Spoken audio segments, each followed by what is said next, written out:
上次我们用这个大杯子做了一份巨无霸泡沫球解压米，然后评论里很多粉丝说想看我用这个大杯子做一份巨无霸假水。那今天我就来满足大家心愿，做一份巨无霸青苹果假水。为了节约材料，我决定用这盒化了的磨砂起泡胶来改造一下。先把它倒进去，还挺香的。再加点假水胶，还有珠光水。这颜色看着还挺不错的，因为我们要做的是青苹果假水，但是这个底泥是绿色的，所以我们还需要点蓝色来调一下。先少来一点，这颜色还是有点绿，再来点，挺稀色的。这个颜色可以了，加入小苏打和柠檬不离液，开始成型。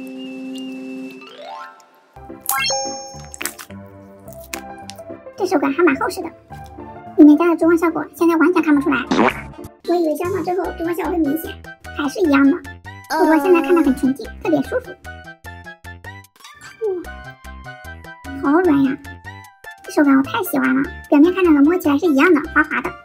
好大一个手掌印，它不像透带指纹很明显，它看起来更像皱纹。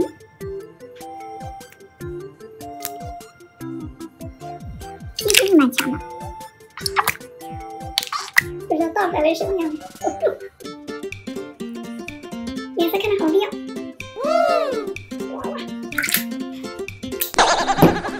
流的好快，瞬间淋了这么大一片，哇，太轻松了。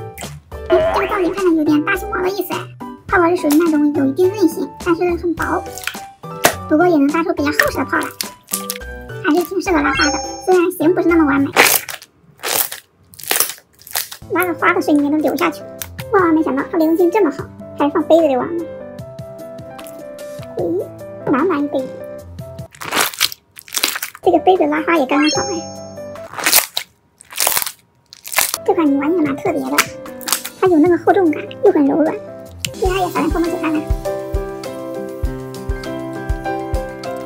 看着金灿灿的，假水跟泡沫球。